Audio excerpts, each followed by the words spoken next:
Diese WhatsApp-Einstellungen solltest du unbedingt ändern, um dein Konto zu schützen. Hierfür gehen wir einmal auf die WhatsApp-Einstellungen, anschließend auf Konto und hier gehen wir auf Verifizierung in 2 Schritten. Dieses aktivieren wir einmal und dann legst du ein Passwort fest mit 6 Zahlen. Natürlich nicht 1, 2, 3, 4, 5, 6, weil da kommt jeder drauf. Also sei kreativ. Wenn du das gemacht hast, ist dein Konto dadurch geschützt.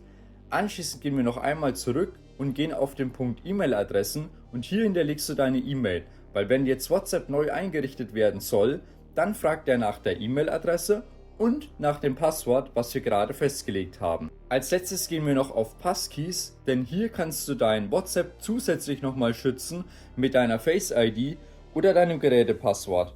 Diese 3 Einstellungen solltest du sofort ändern und mit deinen Freunden teilen.